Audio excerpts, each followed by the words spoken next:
বস্তুর প্রতি আমার লোভ জাগে এবং লোভনীয় বস্তু পাওয়ার জন্য আমার অতুগ্র চেষ্টা থাকে, কিন্তু ভগবানের বেলায় সেটা নেই, সেটা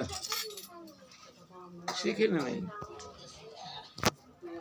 এখানে বলছে যে তুমি যদি এই প্রেম ভক্তি পেতে চাও, কিনে নাও, যেখানে পাবে সেখানে কিনে নাও। এটা কি কেনার বস্তু? আপনি কি টাকা দিয়ে কিনতে পারবেন? কোথায় পাবেন? সাধুর বাজারে, সাধুগুরু বৈষ্ণব যেখানে কৃষ্ণ কথামৃত সুধা পারস্পরিকভাবে আস্বাদন করে, আপনি সেখানে যদি যান বা সঙ্গ করেন, তা আপনার লালসা জাগবে। সঙ্গগুণে তো রঙ্গ হয়, সঙ্গ ছাড়া হয় না।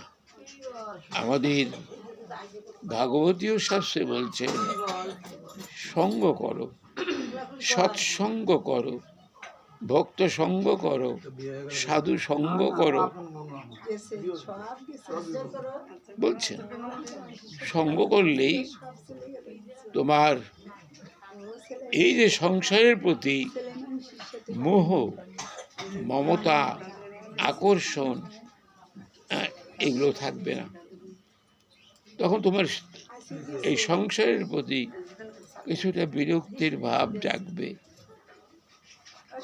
একটা বস্তুর মধ্যে একটা না ছাড়লে আরেকটা পাওয়া যায় না, একটা ছাড়তে হবে, তারা একটা পাবেন। হয় কৃষ্ণ নয় সংসার। আমরা সংসারটাকেই তো ধরে রেখেছি।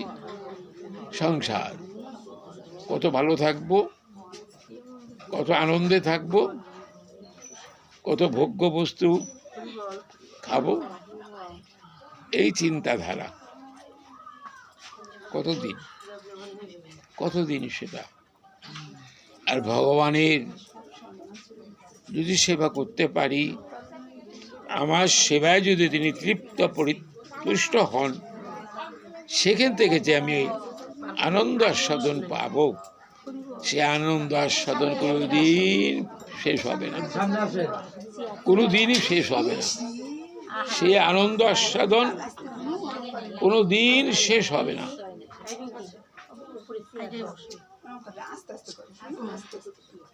কোনোদিনই শেষ হবে না। এই হল ভক্তির কথা। ভগবান ভক্তির দ্বারাই বশীভূত হন, প্রেমের দ্বারা অধীন হন, প্রেমের দ্বারা অধীন হন, ভক্তির দ্বারা বশীভূত হন। তো ভগবান এমন একটা জিনিস, অন্য কিছু চায় না। জীব সৃষ্টি করে জীবের কাছে কিছু চায় না,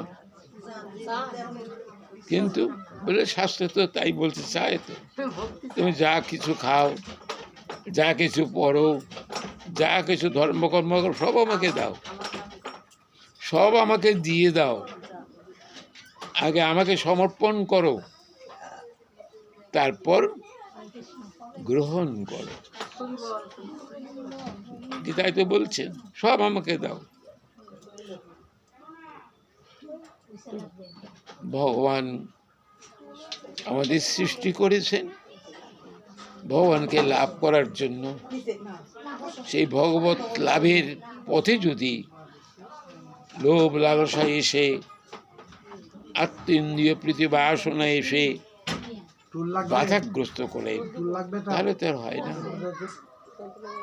আসছেন আপনারা, দেখুন আমরা এক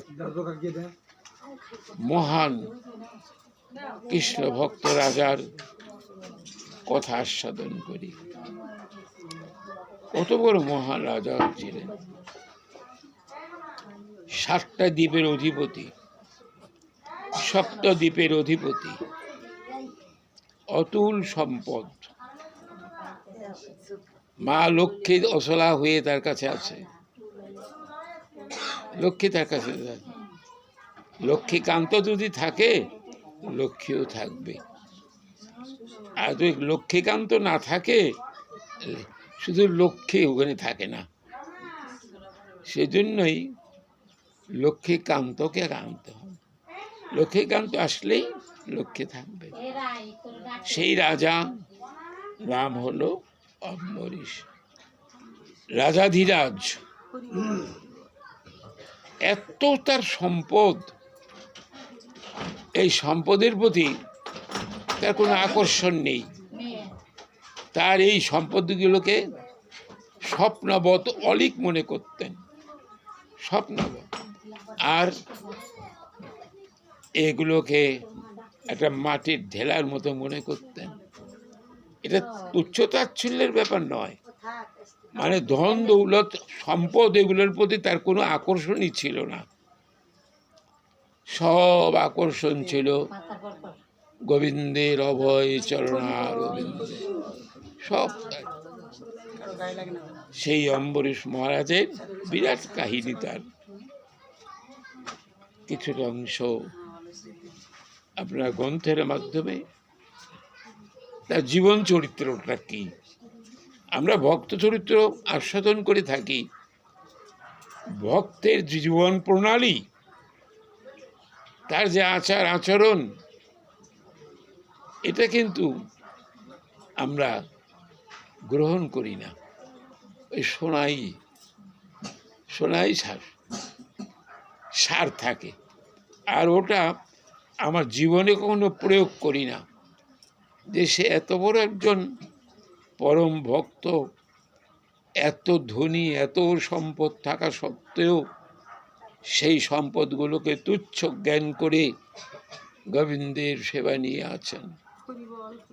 এত সম্পদের মালিক, কিন্তু সেদিকে তার কোনো রকম আকর্ষণ নেই, কোনো রকম মোহ নেই। ভগবানের অভয় চরণারবিন্দ সেবা করে চলেছে। জগতে আছে, এই এমন না, আছে এগুলো। অতুল সম্পদের অধিকারী, এই সম্পদের মোহে মোহিত হয়ে থাকেন না। জানেন সম্পদ গোবিন্দের, যখন সে ইচ্ছা করবে নিয়ে যাবে, আমার রাখার কোনো সম্ভব নেই, এ জানে। এই অম্বরীশ মহারাজের জীবনটা আমরা দেখি, এবং তার কাছ থেকে আমরা কিছু শিক্ষণীয় বস্তু যদি পাই, গ্রহণ করব এবং আমাদের জীবনে আরোপ করে আমরাও সেইভাবে আমাদের জীবনটাকে পরিচালিত করব। এটাই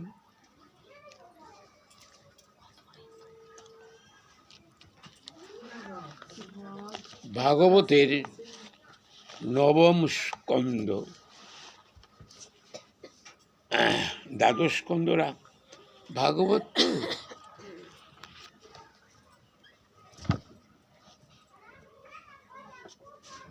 চোখের দৃষ্টি অক্ষীণ হয়ে গেছে, এই করার দরকার করি না। এক বছর ধরে ঘুরতেছি। বাসুদেবে ভগবতী তদ্ভক্তেষু সাধুষু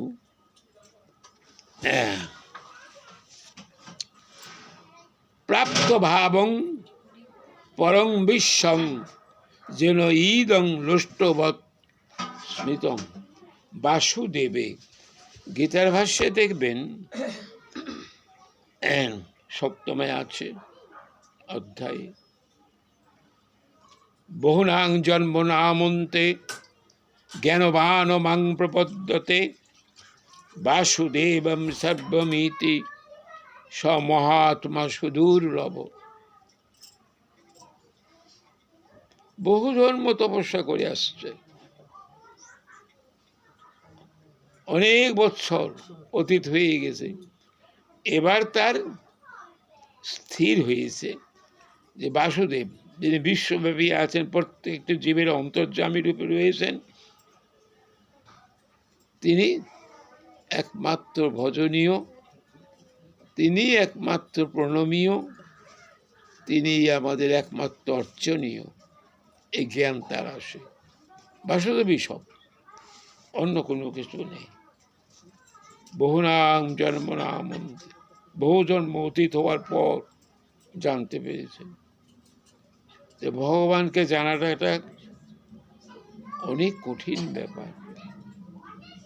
বস্তুত তিনি কৃপা করে না জানালে তাকে জানাও যায় না, তাকে জানা যায় না। তার কৃপার দরকার। কৃপা করে যদি তিনি জানায় তাহলে জানতে পারবো। কিতাবে আরো বলছেন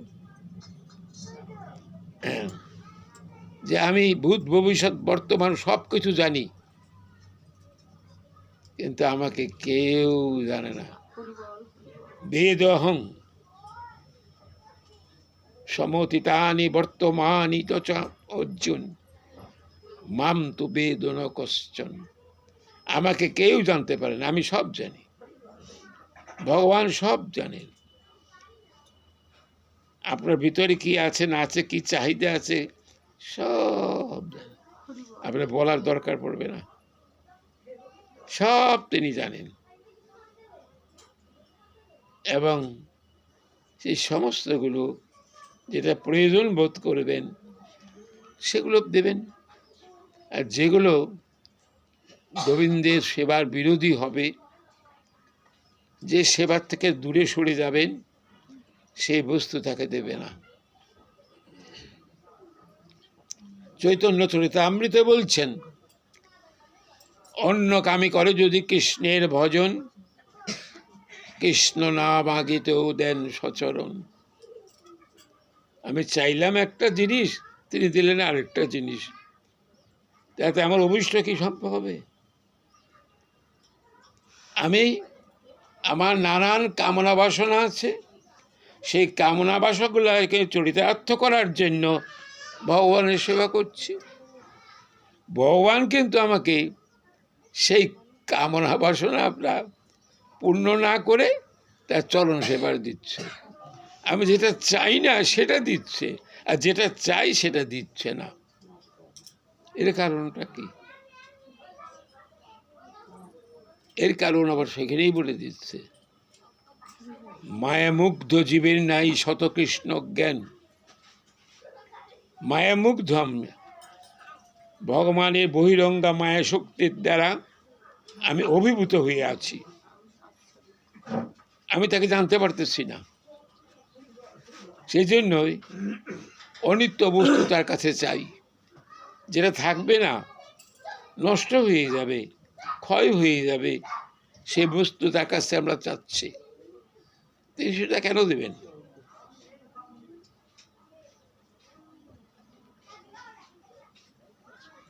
তিনি কেন দেবেন? তারপরে বলছেন, মায়ামুগ্ধ জীবের নাই শত কৃষ্ণ জ্ঞান, জীবের কৃপায় করলেন বেদ পুরাণ। শাস্ত্র গুরু আত্মানুমে আপনা জানান, কৃষ্ণ মোর প্রভু তাতা জীবের হয় জ্ঞান। কৃষ্ণ হলেন প্রভু আমার, ত্রাণকর্তা। প্রভু তাতা জীবের হয় জ্ঞান। আমার তো জ্ঞান নেই। শিশু, একটা রুগ্ন শিশু মার কাছ থেকে যদি বলে, মা আমাকে ওই মোয়া দাও কিনা, মোয়া তো নানান ওই বাজে গুড় দিয়ে তৈরি করে নেয়, মাকে তাকে দেবে? মা বলবে, মা তাকে নানান কথা বলে তার মনটাকে ভুলিয়ে ওখান থেকে সরিয়ে নিয়ে যাবে, দেবে না। ভগবানও তেমনি। আমরা ভাবি ভগবানকে চাইলাম জিনিস একটা, দিলেন আরেকটা, এতে কি আমার মন ভরবে? ভগবান নিজগুণে কৃপা করে জীবের যেটা কল্যাণ হয়, জীবের যেটা ভালো হয়, জীবের যেটা মঙ্গল হয়, তিনি সেটাই দেবেন, অন্য কিছু দেবেন না। আমি বিজ্ঞতারে কেন বিষয়ে দিব, সচরণামৃত দিয়ে বিষয়ে ভুলাইব। আমি আমার অভয় চরণারবিন্দ সেবার অধিকার দিয়ে দেবো তাকে। আমার সেবাত পদ্ম সেবার আনন্দ সাথে কোনোদিনই আনন্দের তুলনা হয় না। আমি সেই আনন্দের অধিকারী তাতে করে দেব। ও তো বোঝে না, আমি বুঝবো নয় আমি তাকে ওগুলো দেব কেন। সেই জন্য ভগবান দেন না। আমরা ভাবি ঠাকুরের কাছে জিনিসটা চাইলাম, আমাকে তা দিলেন না, সেটা আমার মঙ্গলের জন্যই। চাবো কি দিব? অনিত্য বস্তু চেয়ে কি লাভ আছে? যার যেটুকু দরকার তিনি দিয়ে রেখেছেন। বাসুদেবে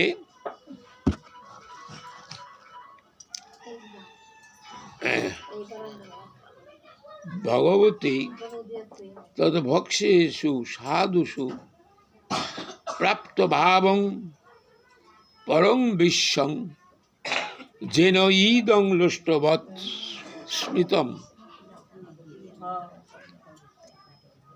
মহারাজ অম্বরীশ ভগবান বাসুদেবে এবং তদ্ভক্ত সাধুবৃন্দে উত্তমা ভক্তি প্রাপ্ত হইয়াছিলেন। শুধু ভগবানের নয়, ভগবানকে সেবা করে যারা ভগবানকে পেয়েছেন সেই প্রেমিক ভক্তের প্রতিও তার অচলা ভক্তি থাকে। তত ভক্তেষু,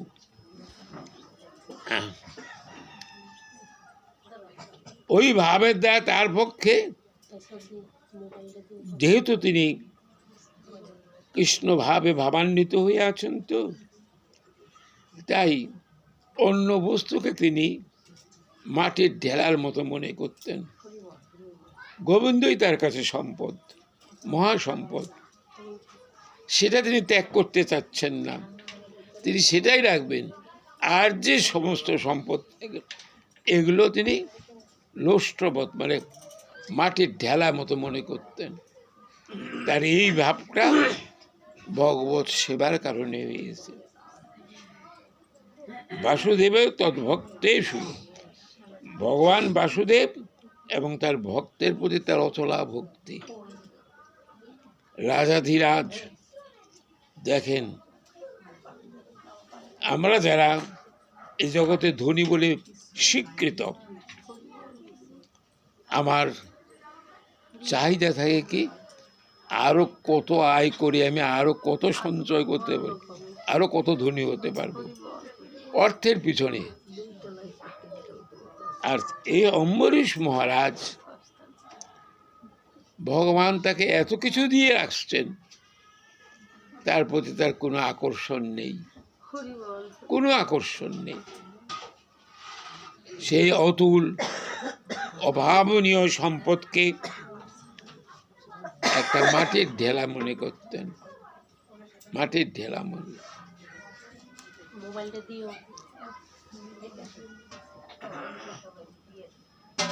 সবই মন কৃষ্ণ চরণারবিন্দ। সবই মন, মনটা তার কোথায় থাকতো? গোবিন্দের অভয় চরণারবিন্দ। সারাক্ষণ তার মনটা গোবিন্দের চরণ চিন্তা করত, অন্য কোনো চিন্তা ছিল না। কারণ তার রাজত্ব বেদজ্ঞ ব্রাহ্মণরা পরিচালনা করতেন। বেদজ্ঞ ব্রাহ্মণরা যা বলতো তাই তিনি সেইভাবে চলতেন।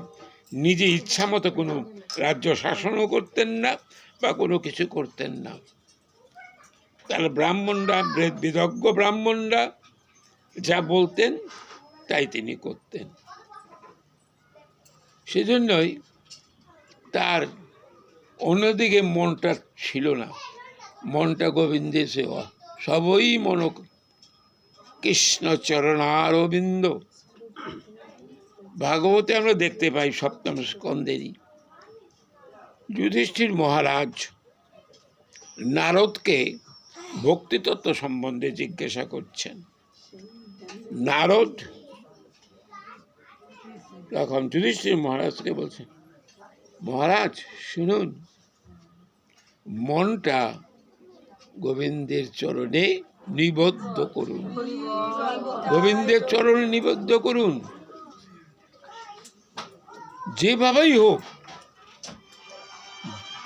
যে যে কোনোভাবেই হোক আপনার মনটা গোবিন্দের কাছে নিবেদন করুন। কেনাপি উপায়েন মনো কৃষ্ণ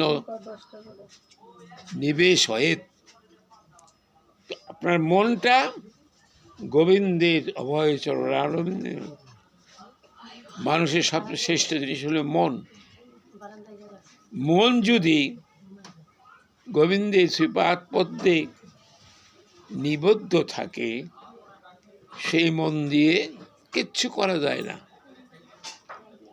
দেখেন এই যে গোপিকারা কৃষ্ণগত প্রাণা, কৃষ্ণ ছাড়া কিছুই চিন্তা করতেন না। কৃষ্ণই তাদের একমাত্র পরম বস্তু, কৃষ্ণ ছাড়া কিছু জানতেন না। তাদের মন প্রাণ সব যৌবন সব গোবিন্দকে দিয়ে দিয়েছেন। গোবিন্দ কৃপা করে সেগুলো গ্রহণও করেছেন। এই জন্য ব্রজের গোপিকারা সংসারে কোনো কাজ করতে পারেননি। ভগবান মুরলীধর মুরলী বাজিয়েছেন, সাথে সাথে সব ফেলে দিয়ে চলে গেছে। আপনি পারবেন? আপনি পারবেন? আপনার সংসারে আছে ব্যস্ত, আপনাকে যদি বলে একজন এসে যে ওই যে ওখানে ভাগবত পাঠ হচ্ছে, কত ভক্ত বল, আপনাকে ফেলে দিয়ে চলে যেতে পারবেন? আপনি বলবেন আমার স্বামী আসবে, তাকে খেতে দিতে হবে, ছেলে স্কুল থেকে আসবে, আমার ওই কাজ কত কাজ আছে, আমি যাব কি করে? আপনি যেতে পারবেন না, তো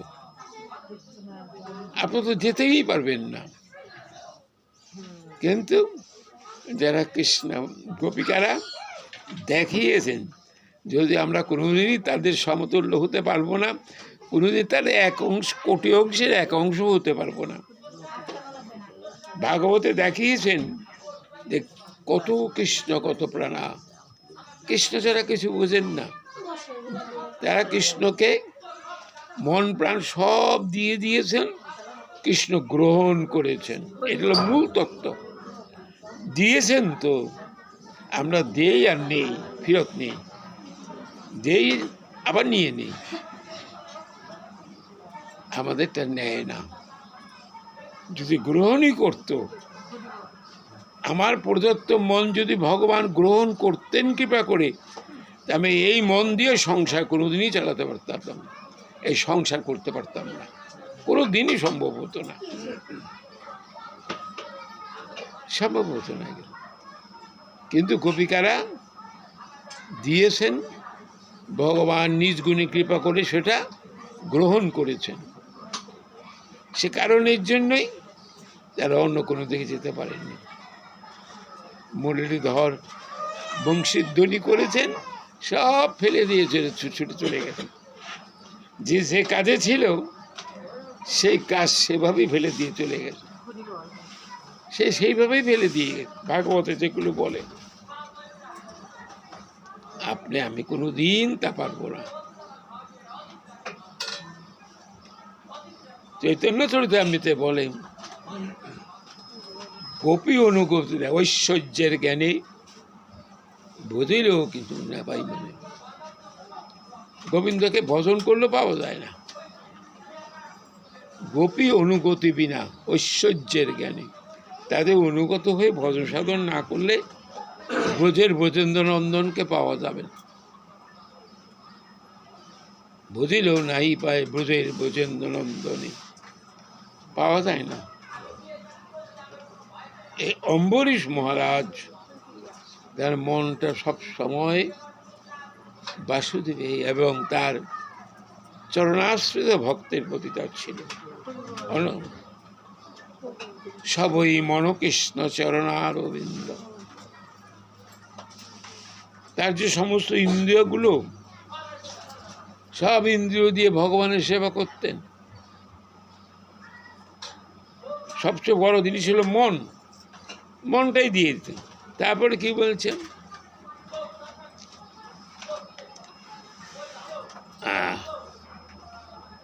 বচাংশী বাক শক্তিটা, কথা বচাংশী বৈকুণ্ঠ গুণবর্ণনে তিনি কি করতেন? তার যে বাকশক্তিটা, কথা যেটা বলি, কি করতেন তিনি? সেগুলো বৈকুণ্ঠে বৈকুণ্ঠে গুণকীর্তনে জ্ঞানী করতেন। তিনি আন কথা বলতেন না, সকল সময় গোবিন্দের গুণকীর্তন করতেন, বোধাংশী গুণ করতেন। তার বাক্য দেখুন, শাস্ত্রে আছে আমাদের, ত্রয়োদশে পাবেন বাচবেগ। অনেকে দেখবেন সারাক্ষণ বক বক করতেইছে। বেশি কথা বললে কি হয় জানেন? আয়ু ক্ষয় হয়। যে বেশি কথা বলবে তার আয়ু তাড়াতাড়ি ক্ষয় হয়ে যাবে, আর যে খুব সংযতভাবে কম কথা বলবে তার আয়ু বৃদ্ধি হবে, তার আয়ু বৃদ্ধি হবে। আর যারা ভগবানের গুণকীর্তনে মুখর হয়ে থাকেন তাদের কথা আলাদা। সারাদিন কৃষ্ণ কথা বলুন, তাতে তো কৃষ্ণ খুশি, আপনার আয়ু তো এমনিই বাড়বে, আপনাকে সুখী রাখবার চেষ্টা করুন। কিন্তু আন কথা বললে পরে আর কিছু হবে না, আপনার জীবনী শক্তি নষ্ট হয়ে যাবে। সেই জন্য যারা গুণীজ্ঞানী তারা বাক সংযম করে। দেখবেন অনেকে একাদশীর দিন কোনো কথা বলে না, কোনো কথা বলে না। যত প্রয়োজনীয় কথা হোক লিখে উত্তর দিয়ে দেবে, কিন্তু কথা বলবে না। ভগবানকে অনেককেই দেখেছি একাদশীর দিন কোনো কথা বলে না, কিন্তু কৃষ্ণ কথা বলবে, এটা বলবে। তার বতাংশী বৈকুণ্ঠ গুণকীর্তনে।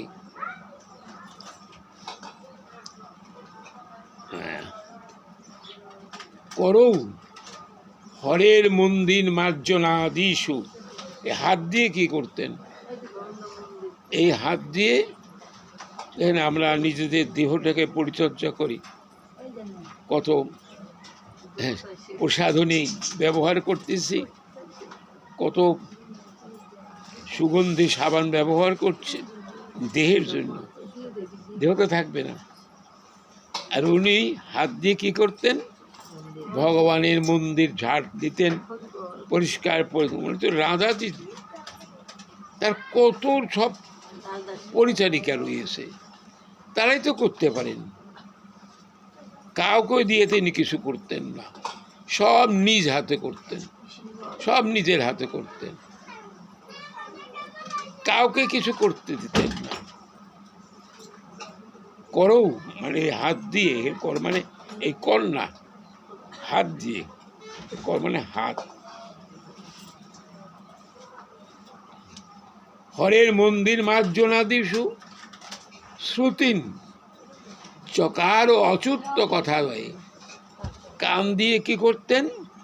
গোবিন্দের কথা শুনতেন, শ্রুতিং শুনতেন, কান দিয়ে কৃষ্ণ কথা শুনতেন, আন কথা শুনতেন না। দেখেন একজন রাজাধিরাজ, সপ্তদ্বীপের অধিপতি, তার জীবন আলেখ্যটা কিরকম। এত সম্পদের মালিক, অভিমান নেই যে আমি এত বড় সম্পদ, আমার আবার ভয় কি? আর তো আছে, ওদিকে তার মন নেই, মন আছে গোবিন্দে, শ্রীপাদ, সম্পত্তি তো তার, তিনি ইচ্ছা করলে নিয়ে যেতে পারবেন, তিনি ইচ্ছা করলে নিয়ে যাবেন। ভাগবতে দ্বাদশ ইয়েতে একটা শ্লোকে দেখে লেখা আছে যে ভগবান তার প্রিয় ভক্তকে প্রচুর পরিমাণে সম্পদ দিয়ে দেন, প্রচুর পরিমাণে সম্পদ দিয়ে তিনি তখন অপেক্ষায় থাকেন যে আমার কৃপা প্রদত্ত সম্পদ সে কি করে। দেখেন, যদি দেখেন যে সে সম্পদ নিজের ভোগের জন্য, নিজের ভোগ বিলাসের জন্য ব্যয় করে সেই সম্পদ ধীরে ধীরে ধীরে ধীরে তিনি নিয়ে যান, সম্পূর্ণ নিয়ে যান। সে তাকে রিক্ত করে দেন, নিঃস্ব করে দেন, কিচ্ছু থাকে না। তখন ওই জীব সেই বস্তু পুনরুদ্ধারের জন্য চেষ্টা করেও যখন কিছু করতে পারে না, তখন অনন্য উপায় কৃষ্ণ ভক্তের সঙ্গ করে কৃষ্ণ কথা শুনে। কিছু করতে পারতেছে না, কিছুই নেই, কৃষ্ণ ভক্তের সঙ্গ করে। ভগবান বলছেন, এমন যে ভক্ত, তাকে যে আমি কি দেব, সে চিন্তার বাইরে। সম্পদ গোবিন্দের কৃপা করে আমাকে দিয়েছেন, সেই সম্পদে আমি স্ফীত হয়ে যদি অভিমানী হয়ে সেই সম্পদ আত্মসাৎ করে বলি, তাহলে সেই সম্পদ তিনি নিয়ে যাবেন, তিনি রাখবেন না। অম্বরীশ মহারাজ কান দিয়ে কৃষ্ণ কথা শুনতেন, আর কথা শুনতেন না। মুখ দিয়ে গোবিন্দের গুণকীর্তন গাইতেন, প্রত্যেকটি অঙ্গ দিয়ে ভগবানের সেবা। ঋষিকে গোবিন্দ সেবা না পুজিবে দেবী দেবা, ইহাতে হইবে সাবধান। ঋষিক মানে ইন্দ্রেশ্বর, ইন্দ্রের অধিপতি যিনি, ঋষিক বলে।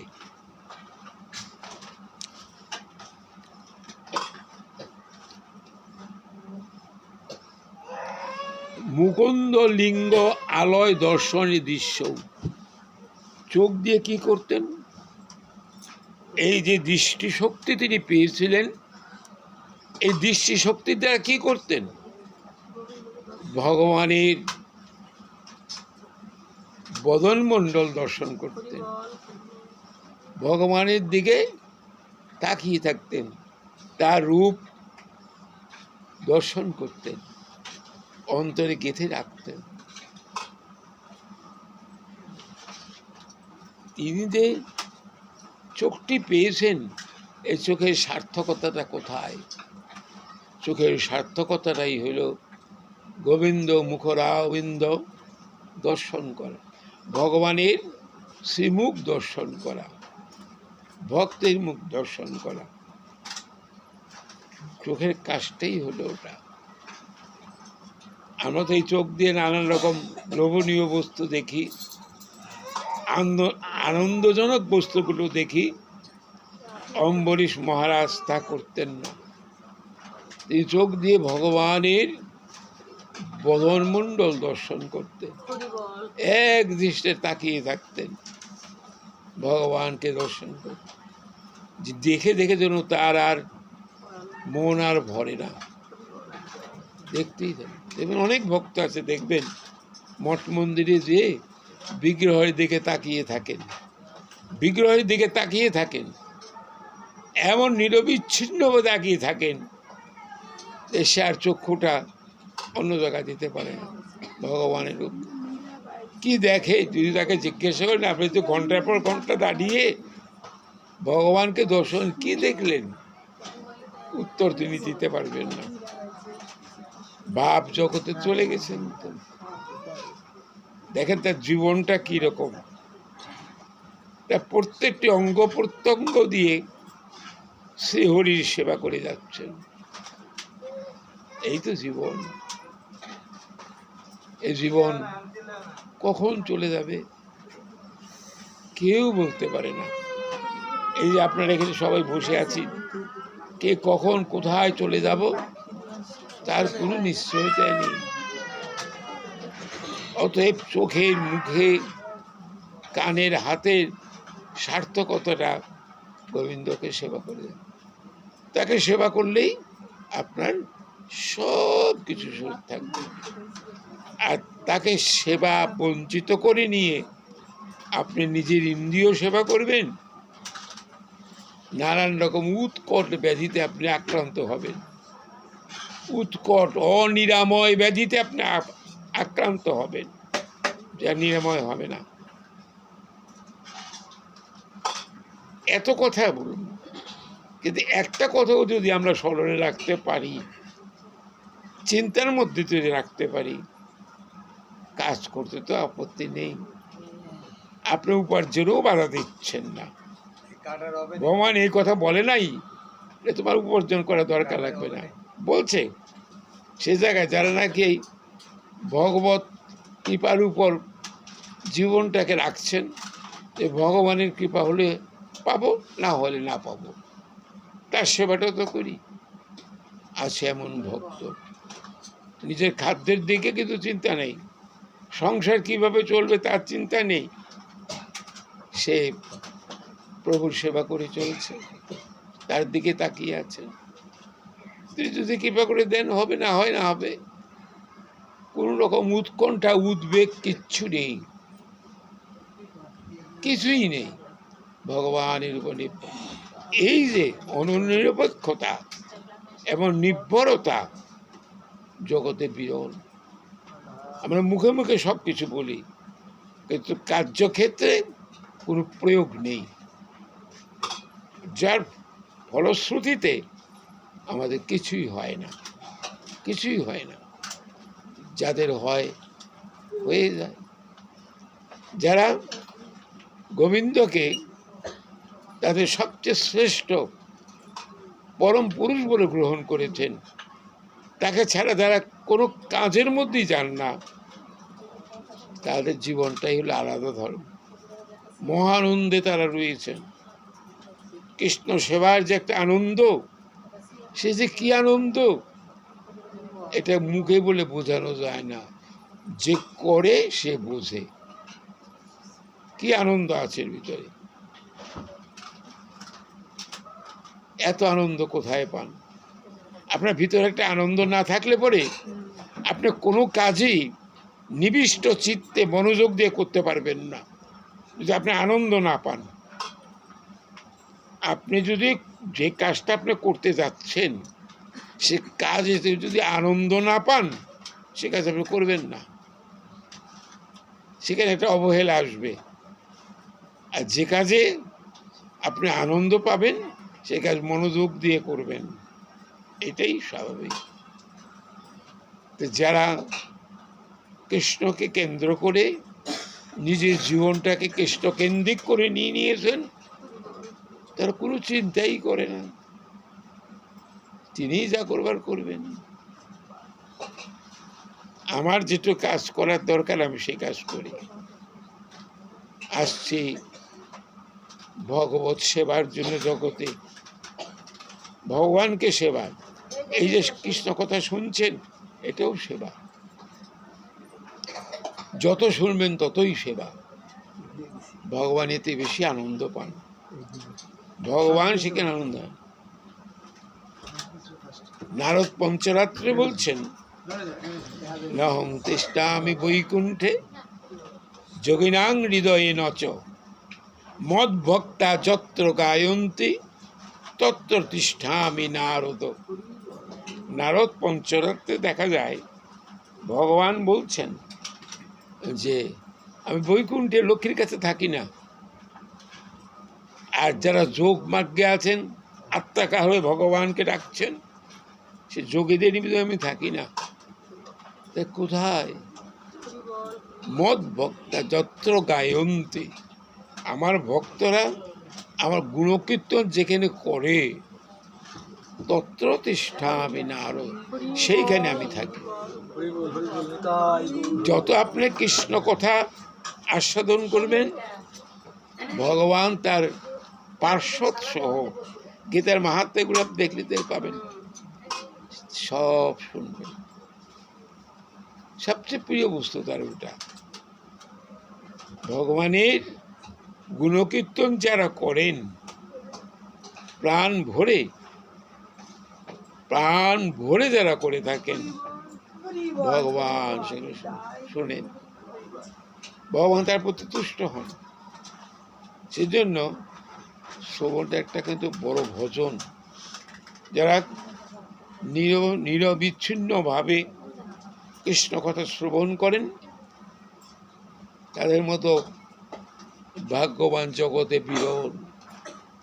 শুনুন কৃষ্ণ কথা, শুনুন।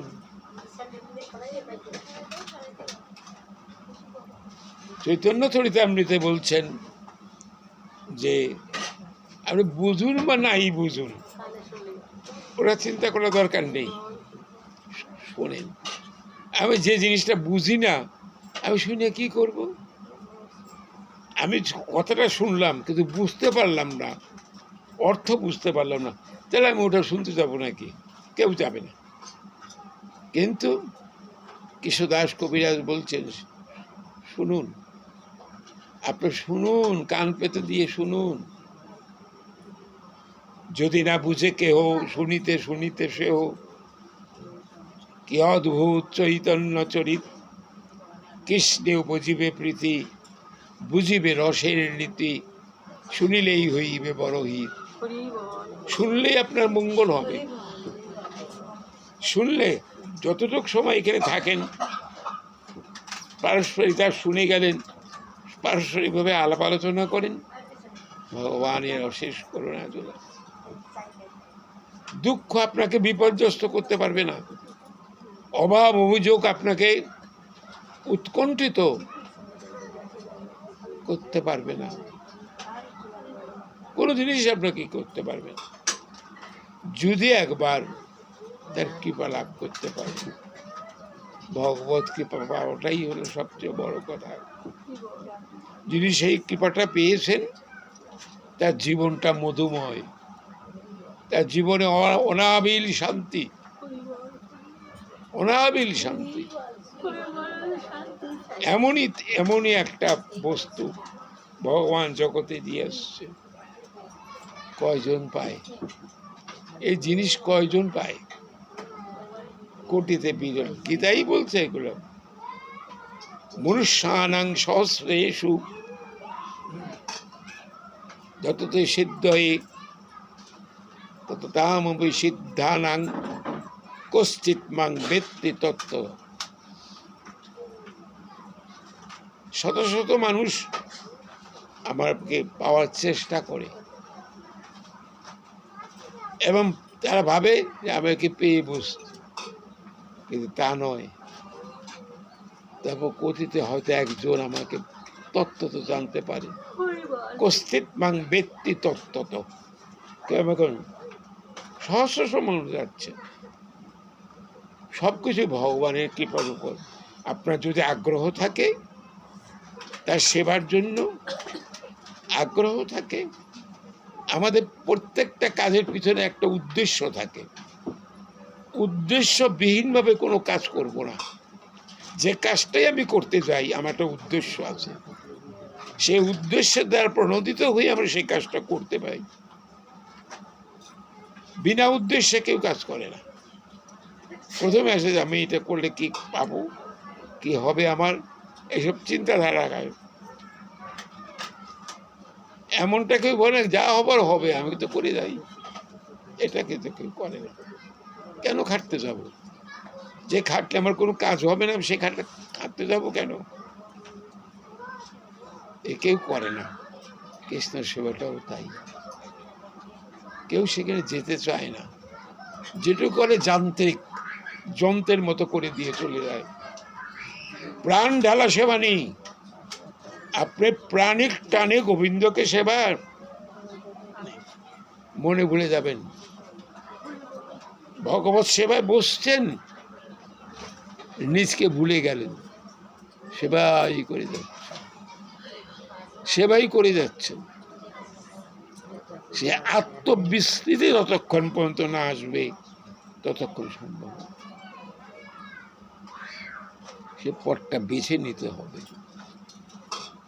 নিজের সম্বন্ধে যতক্ষণ পর্যন্ত অনুসন্ধান থাকবে ততক্ষণ কিচ্ছু হবে না, কিছুই হবে না। নিজকে ভুলে যেতে হবে। তার সেবার বিনিময়ে নিজের সমস্ত কিছু ভুলে যেতে হবে। তাহলে এই যেখানে অম্বরীশ মহারাজ কত বড় রাজা, সপ্তদ্বীপের অধিপতি, কোনো অভাব অভিযোগ কিচ্ছু নেই, কিন্তু কৃষ্ণ সেবা নিয়েই আছেন, অন্য কোনো তার কিছু নেই। এতে তার চরিত্রের একটা বৈশিষ্ট্য। এত ধনী, লক্ষ্মী যেখানে অচলা হয়ে আছেন, লক্ষ্মী অচলা হয়ে এখানে আছেন, সম্পদ তার অভাবই নেই, অর্থাৎ সেগুলো একটা মাটির ঢেলা মনে করতেন, মাটির ঢেলা মনে করতেন। ভগবানের সেবা এই জন্য কয়জন করতে পারে? কয়জন এই কথার দ্বারা অনুপ্রাণিত হবেন? ভুলে যাবে, ভগবানই ভুলিয়ে দিবে। মায়া, মায়া এমনই একটা জিনিস যে সারা বিশ্বকে একে ভুলিয়ে রেখে দিয়েছে। মায়া, যোগমায়া আর বহিরঙ্গা মায়া, দুটো মায়ের দুটো দিক দেখা যায়। গীতাই করে দেখা যাচ্ছে, নহং প্রকাশ সর্বস্ব যোগমায়া সমাবৃত মূঢ়ং ন অভিজানাতি মাম অজম অব্যয়ম। আমাদের জন্ম নেই, আমাদের কোনো ক্ষয় বৃদ্ধি নেই, এই মূঢ় ব্যক্তি জানতে পারে না আমি যোগমায়ার দ্বারা আচ্ছন্ন হয়ে আছি। আবার সেই গীতার ভাষ্যেই বলছেন, ত্রিভীর গুণময়ী ভাবই সব্যমিদং জগৎ মোহিতং। একটা সত্যরততম, এই যে জগৎটাকে মোহিত করে রেখে দিয়েছে। দৈবীহি এসা গুণময়ী মম মায়া দূরত্বয়া। এই যে আমার যে গুণময়ী মায়া, গুণ মানে সত্যরততম, এই মায়া এমনই আমার কৃপা ছাড়া জীব কোনোভাবে এটাকে অতিক্রম করতে পারবে না। যে মায়া দ্বারা বিশ্ব সংসারকে অভিভূত করে রেখে দিয়েছি, সেই মায়ার থেকে সে কখনো উত্তীর্ণ হতে পারবে না আমার কৃপা ছাড়া। আমার কৃপা ছাড়া হবে না। মায়াই তো আমাদের গ্রাস করে, মায়া মোহে ভুলিত সব কিছু ভুলে যাই, কিচ্ছু মনে থাকতে পারে। আসছেন, আপনি নিমন্ত্রণ করছেন, শুনছেন, এইসব এই মাসটুকে হয়তো শুনতে উঠতে পারবেন, তারপর আর তেমন কিছু থাকবে না, তেমন কিছু আর থাকবে না। যোগীরা কিন্তু তা নয়। তো যাই হোক, শুনতেছেন তো একজন মহান রাজার জীবন চরিত্রটা কীরকম, হয় শুনবেন নয় দেখবেন, তাহলে আপনার কর্ম করার ইচ্ছা জাগবে। দেখবেনও না, শুনবেনও না, তাহলে কী হবে? কেমন করে কী পাবেন? কিচ্ছু পাবেন।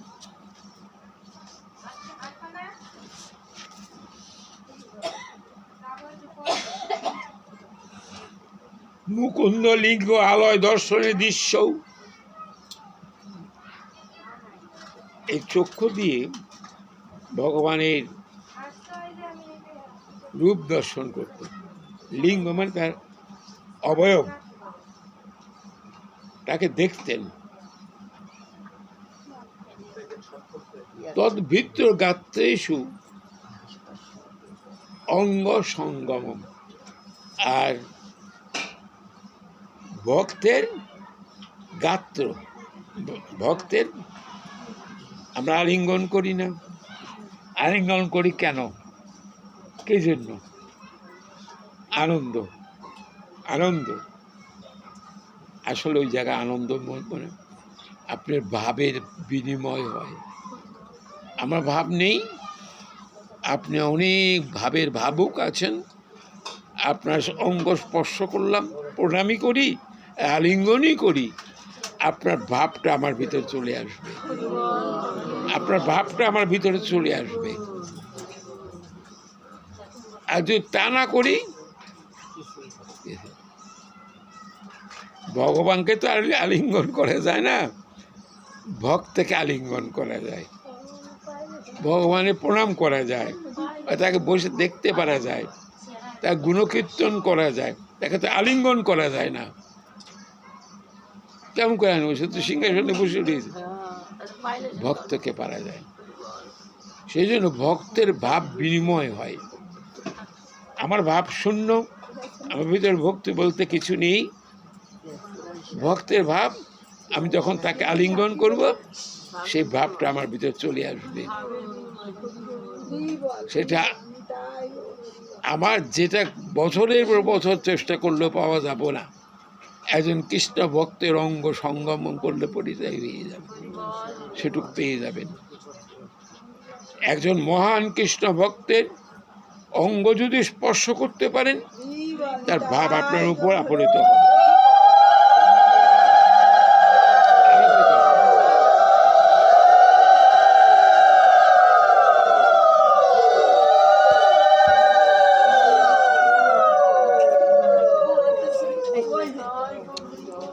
তত পাদ গানঞ্চ তত পাদ সরজ সৌরভে,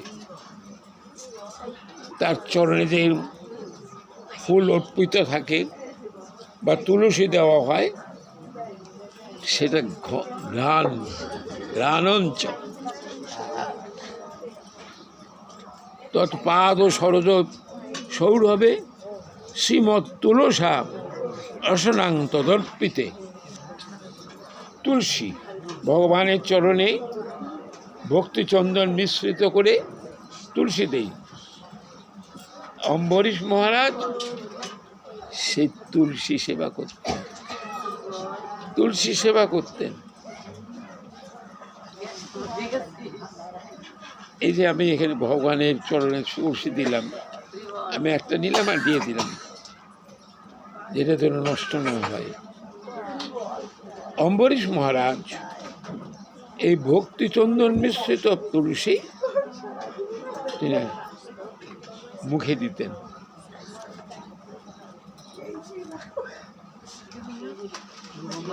শ্রীমৎ তুলসা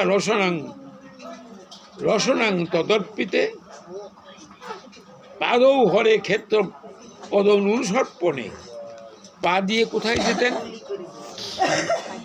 ক্ষেত্র। ক্ষেত্র মানে ভগবানের যেখানে মন্দির আছে, চরণ দিয়ে হেঁটে সে মন্দিরে যে ভগবানকে দর্শন করে, বা যে সেখানে তীর্থ বা যে সমস্ত তীর্থগুলো জগতে প্রকটিত হয়ে আছে জীবকে কৃপা করার জন্য, যেমন নবদ্বীপ ধাম, বৃন্দাবন ধাম, দ্বারকা ধাম, এই যে সমস্ত আপনার লীলাক্ষেত্রগুলো, এগুলো আছে কি কারণে? যে ভক্তকে কৃপা করার জন্য।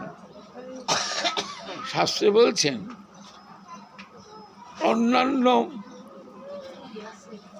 ক্ষেত্রে 10 বছর তপস্যা করলে যে ফল পাবেন, বদরিকা আশ্রমে এক রাত্রি থাকলে পরেই সেইটা পেয়ে যাবেন। বদরিকা আশ্রম, বদরিকা যেখানে কৃষ্ণ দই পাবেন, বেদব্যাস ভাগবত লিখেছে, সেটা বদরিকা আশ্রম বলে। সেখানে এক রাত্রি বাস করলে 10 বছর বলে যে পুণ্য সঞ্চয় করবেন, এতে হয়ে যাবে। মথুরা বদরিকা আশ্রম আমি তো চাই নাই, এটা হবে কি হিমালয়ের কাছাকাছি, এগুলো হিমালয়ের কাছাকাছি হবে, যেখানে ব্যাসদেব বসে ভাগবত দেবেন। বদরি বৃক্ষ আছে, সে বৃক্ষতলে বসে ভাগবত রচনা করেছিলেন তিনি। এই জন্য এটাকে বদরিকা আশ্রম বলে। ব্যাসদেবের 10,000 বৎসর করলে আমরা 10 বছর করলাম 10,000। অন্যান্য পুণ্যক্ষেত্রে 10,000 বছর বাস করে যে পুণ্য সঞ্চয় করবেন, বদরিকা আশ্রমে এক রাত্রি থাকলে সেই সঞ্চয় হয়ে যাবে। এই যে পুণ্য তীর্থগুলো, এগুলো জীবকে সেবা করার জন্য রয়েছে।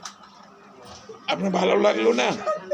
যা একটু ঘুরে আসি, বৃন্দাবন ঘুরে আসি, দ্বারকা ঘুরে আসি, দ্বারকা ঘুরে আসি। ভালো লাগলে যাবেন। গেলাম, একটা প্রণাম দিয়ে এটা চলে আসলাম। কি হইল? কিছু হইল? দেখতে হবে ভগবত দর্শন। ভগবত দর্শন একটা গল্প শোনেন। এক অন্ধ চোখে তো দেখে না, সে এখন বদ্রীনাথকে দেখতে গেছে। কেদার বদ্রীনাথকে দেখতে গেছে। অনেক উঁচু জায়গা, কেদারনাথ, বদ্রীনাথ। বদ্রী হলো নারায়ণ। অন্ধ যাচ্ছে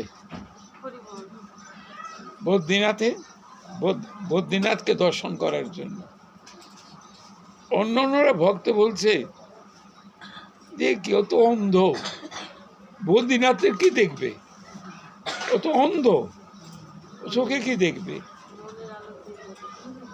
ওই কথাগুলো শুনে অন্ধ তখন বলছে যে হ্যাঁ, আমি চক্ষুষ্মান, আমার চক্ষু না দেখতে পারি না, কিন্তু বদ্রীনাথ তো আমাকে দেখতে পারবে। বদ্রীনাথ তো আমাকে দেখতে পারবে, তিনি তো, তার তো চক্ষু আছে, আমি না পারলাম। দেখেন কত আগ্রহ নিয়ে এসে গেছে। হ্যাঁ, এক ভক্তের মুখে শুনছে এটা কথা। সে যেদিন গিয়ে পৌঁছেছে সেদিন বদ্রীনাথ বদ্ধ হয়ে যায়। বছরে এক সময় মাস খোলা থাকে, এক সময় বদ্ধ থাকে। প্রচন্ড ঠান্ডা, তো বদ্ধ হয়ে গেছে। সেই অন্ধ চিন্তা করতেছেন, আসলাম বদ্রীনাথকে দর্শন করার জন্য, মন্দির বন্ধ হয়ে গেল।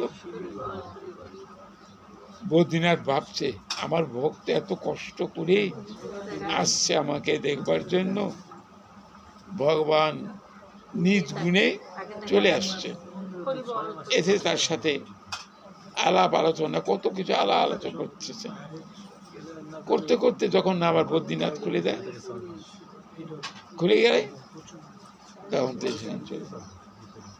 দেখেন চোখ নাই, ভগবানকে দর্শন করতে গেছে, চোখ নাই, তো তার আকাঙ্ক্ষা ভগবানকে দর্শন।